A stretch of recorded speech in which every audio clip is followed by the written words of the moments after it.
Hi friends, அனைவருக்கும் மீனூஸ் கிச்சனின் அன்பான வணக்கங்கள். இன்றைக்கி நம்ம கிச்சனில் என்ன பார்க்க போகிறோம் அப்படின்னு பார்த்தீங்கன்னா, இன்றைக்கி நம்ம வந்து கேரளா டிஷ் வந்து உண்ணியப்பம் தான் பண்ண போகிறோம். நான் வந்து இன்றைக்கி முதல்ல ஸ்டாண்ட் வச்சு கேமரா ஷூட் பண்ணிகிட்ருக்கேன். இப்போ பாருங்கள், என்னோடய 2 கையுமே நான் யூஸ் பண்ணுறேன் இன்றைக்கி. பாருங்கள், இது வந்து நான் வந்து 1 டம்ளர், அதாவது 200 கிராம் பச்சரிசி எடுத்து நல்லா ஒரு 4-5 மணி நேரம் நல்லா இந்த மாதிரி ஊற வச்சு எடுத்திருக்கேன். இதுக்கு நம்ம கேரளா ஸ்டைல் உண்ணியப்பம் பண்ண போகிறோம். நல்லா ஸ்வீட்டானது, சாப்பிட ரொம்ப டேஸ்ட்டாக இருக்கும். நல்லா ஒரு 5-6 மணி நேரம் நல்லா ஊற வச்சு எடுத்திருக்கேன்.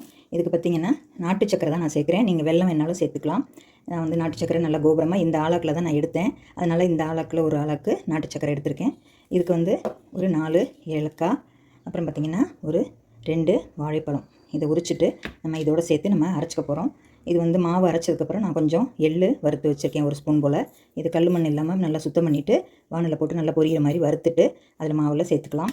அப்புறம் வந்து கொஞ்சம் தேங்காய், இதில் ஒரு 1/4 முடிக்கும் கம்மியாக ஒரு 2 சில்லு போல் எடுத்து சின்ன சின்னதாக நறுக்கிட்டு நம்ம நெய்யில் வறுத்து மாவில் சேர்த்துக்க போகிறோம்.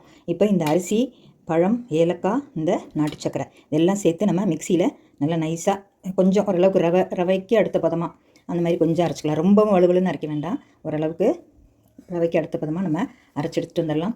இப்போ நம்ம இந்த அரிசி ஒரு 5 மணி நேரமாவது நல்லா ஊறணும். அப்போ தான் வந்து உங்களுக்கு நல்லா மாவு கனசமாக இருக்கும். ஓகேங்களா? இப்போ நம்ம அரைச்சிட்டு வந்துடலாம். இப்போ நம்மளோட மாவு பாருங்கள் ஃப்ரெண்ட்ஸ், இந்த மாதிரி இருக்கணும். ரொம்ப வந்து தண்ணியாக இருக்க வேண்டாம். இந்த மாதிரி இட்லி மாவு இல்லை கொஞ்சம் தோசை மாவு பதத்துக்கு இப்படி இருக்கணும். இது வந்து நம்ம ஒரு 4 மணி நேரம் அப்படியே விட்டுடலாம். இப்போ வந்து நான் 12 மணிக்கு இறச்சிருக்கேன், மத்தியானம் 12 மணிக்கு. இது வந்து சாயங்காலம் ஊற்றுறதுக்கு சரியாக இருக்கும். உங்களுக்கு ஒரு 4 மணி போல் நம்ம ஊற்றலாம். கொஞ்சம் நேரம் மாவு கொஞ்சம் புளிச்சிருந்தால் நல்லாயிருக்கும். அதனால் ஒரு 4 மணி நேரம் புளிக்க விட்டுடலாம். இப்போ நம்ம அந்த தேங்காய் வந்து இந்த பின்பக்கம் உள்ள தோல்லாம் எடுத்துகிட்டு சின்ன சின்னதாக கட் பண்ணி நெய்யில் வறுத்துக்கலாம். அப்புறம் உங்களுக்கு தேவைப்பட்டால் நீங்கள் சோடாப்பு சேர்த்துக்கலாம். நான் சோடாப்பு சேர்க்கலை, ஒரு பிஞ்சு உப்பு மட்டும் சேர்த்துக்கிறேன். இனிப்பு உங்கள் தேவைக்கு தகுந்தாலும் பார்த்து போட்டுக்கோங்க. வெல்லம் வேணாலும் சேர்த்துக்கலாம், இல்லை நாட்டு சக்கரை. நான் நாட்டு சக்கரை தான் இன்றைக்கி போட்டிருக்கேன். நாட்டு சக்கரையோட கலர் வந்து ரொம்ப திக்காக இருந்ததுனால கலர் நல்லா திக்காக இருக்குது. இது அப்படி நம்ம மூடி வச்சிடலாம். தேங்காய் வந்து நீங்கள் அப்புறம் பணியாரம் ஊற்ற போகும்போது கூட நெய்யில் வதக்கிட்டு இதில் சேர்த்துக்கலாம். இது இப்போ நம்ம சின்ன சின்னதாக கட் பண்ணி நெய்யில் வதக்கி வச்சுக்கலாம். இன்னும் கொஞ்சம் நேரம் ஆக விட்டு நம்ம பணியாரம் ஊற்றுறதை பார்க்கலாம். ரொம்ப தண்ணி சேர்த்துடாமல் பச்சரிசி வந்து நம்ம அரைக்கும்போது வெல்லம், வாழைப்பழம் சேர்த்தே அரைச்சோம்னா அதுவே கொஞ்சம் தண்ணி விட்டுட்டு வரும். அப்புறம் தேவைப்பட்டால் நம்ம தண்ணி சேர்த்துக்கலாம். நான் வந்து இப்போது அந்த அரிசி கழுவின தண்ணி வந்து பாருங்கள் சேர்க்கவே இல்லை, அப்படியே இருக்குது, ஊற்றவே இல்லை. இது கொஞ்சம் நேரம் ஒரு 4 மணி நேரம் கழித்து நம்ம பார்க்கலாம். இது அப்படி மூடி வச்சிடலாம். இப்போ பாருங்கள் ஃப்ரெண்ட்ஸ், நம்மளோட மாவு வந்து நல்லா அரைச்சி ஒரு 3 மணி நேரம் 4 மணி நேரம் ஆயிடுச்சு. இப்போ பாருங்கள் எப்படி நல்லா உப்பெல்லாம் இருக்குது பாருங்கள். நான் முதல்ல வைக்கும்போது ரொம்ப தண்ணியாக இருந்துச்சு, இப்போ வந்து நல்லா கொஞ்சம் கெட்டிப்பட்டுருச்சு. இப்போ நம்ம இதோட தேங்காய் வறுத்து சேர்த்துக்கலாம். இப்போ இந்த எள்ளையும் இதில் நான் மேலாப்பில் போட்டுக்கிறேன். உங்களுக்கு எள்ளெல்லாம் விருப்பமாக இருந்தால் போட்டுக்கோங்க, இல்லை வேண்டாம்னா ஸ்கிப் பண்ணிடுங்க. சும்மா 1 ஸ்பூன் அங்கங்கே அப்படி தெரியும், கொஞ்சம் வாசமாகவும் இருக்கும். ஏலக்காய் ஆல்ரெடி போட்டிருக்கோம். இப்போ நம்ம தேங்காயை வறுத்துக்கலாம்.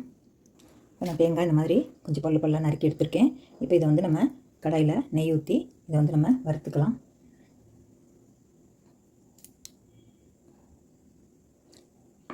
ரெண்டு ஸ்பூன் நெய் சேர்த்துருக்கேன். இதில் வந்து நம்ம தேங்காயை நல்லா வதக்கி விட்டுக்கலாம்.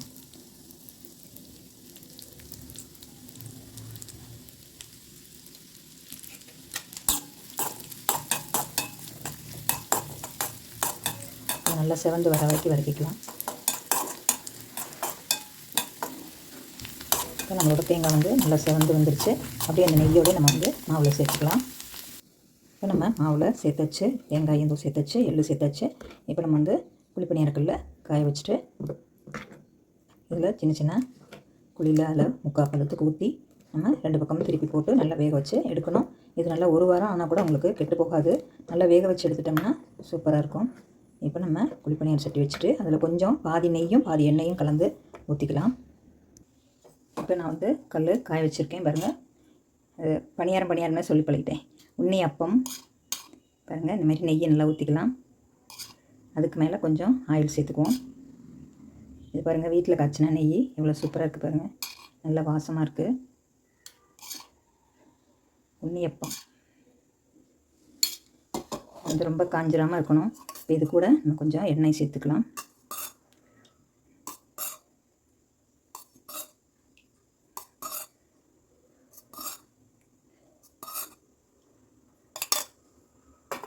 கொஞ்சம் சூடானதுக்கப்புறம் நம்ம அப்பம் ஊற்றலாம். இப்போ நம்மளோட எண்ணெய் நெய்யும் நல்லா சூடாயிடுச்சு. மாவு நல்லா கலந்து விட்டுட்டு நம்ம ஊற்ற ஆரம்பிக்கலாம்.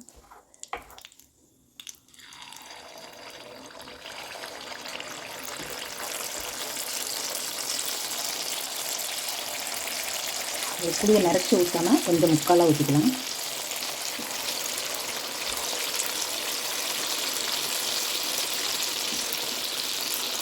நல்லா வெந்ததுக்கப்புறம் திருப்பி ஊற்றிக்கலாம். இப்போ நம்ம இன்னொரு பக்கம் இந்த மாதிரி ஒரு ஃபோர்க் வச்சுட்டு இல்லை ஒரு குச்சி மாதிரி இதாக வச்சுட்டு நல்லா திருப்பி விட்டுடலாம். பாருங்கள், அப்படியே நெய்யிலே அப்படியே குளிச்சு வருது. நல்லா வேக வச்சு எடுத்துச்சுன்னா நமக்கு வந்து ஒரு வாரம் கூட நல்லாயிருக்கும். இது மாதிரி இங்கே நான் வந்து இங்கே ஐயப்பன் கோயிலில் தருவாங்க, சாப்பிட்ருக்கேன் பிரசாதம்.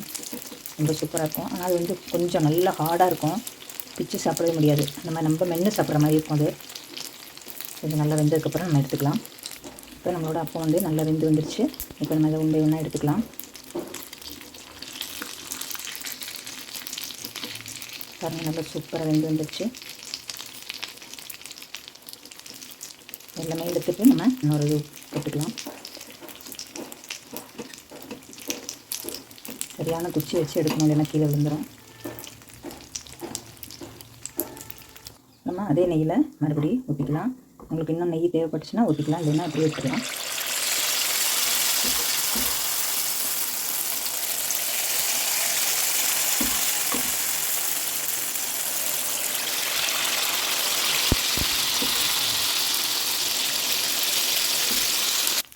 இப்போ நம்மளோட அடுத்த ஒரு பேட்சும் ரெடி ஆகிடுச்சு. இந்த மாதிரி 2 கரண்டி வச்சு இப்படி இருக்கணும்.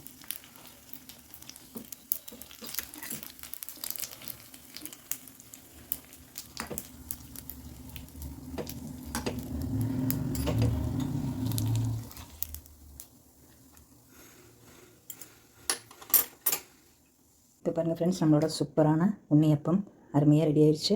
இது வந்து நீங்கள் நல்லா வேக வைக்கிறதுனா நல்லா வேக வச்சுக்கலாம். இந்த மாதிரி சாஃப்டாக எடுக்கணும்னா கொஞ்சம் முன்னாடியே எடுத்துடணும், அப்போ சாஃப்டாக இருக்கும். இன்னும் கொஞ்சம் நல்லா வேக வச்சு பாருங்கள். இந்த மாதிரி ஒரு இது வேக வச்சு எடுத்து வச்சுருக்கேன். இது வந்து நல்லா கரகரன்னு சத்தம் கேட்குது. இது வந்து நல்லா ஒரு வாரம் கூட நமக்கு வச்சுக்கலாம், கெட்டு போகாது. இந்த மாதிரி எடுத்திங்கன்னா சாஃப்டாக, இந்த மாதிரி சாஃப்டாக இருக்குது பாருங்கள். இந்த மாதிரி சாஃப்டாக இருந்துச்சுன்னா 2 நாள் 3 நாள் வச்சுக்கலாம். பாருங்கள், நம்மளோட சூப்பரான உண்ணியப்பம் இப்படி பஞ்சு பஞ்சாக அருமையாக ரெடி ஆயிடுச்சு. டேஸ்ட் ரொம்ப பிரமாதமாக இருக்குது. நீங்களும் இந்த மாதிரி செஞ்சு பார்த்துட்டு உங்கள் கமெண்ட்ஸை சொல்லுங்கள். இந்த வீடியோ பிடிச்சிருந்தா லைக் பண்ணி ஷேர் பண்ணி கமெண்ட்ஸ் பண்ணுங்கள். அவசியம் சப்ஸ்கிரைப் பண்ணுங்கள் ஃப்ரெண்ட்ஸ். அனைவருக்கும் நன்றி. அடுத்த ஒரு வீடியோவில் சந்திப்போம்.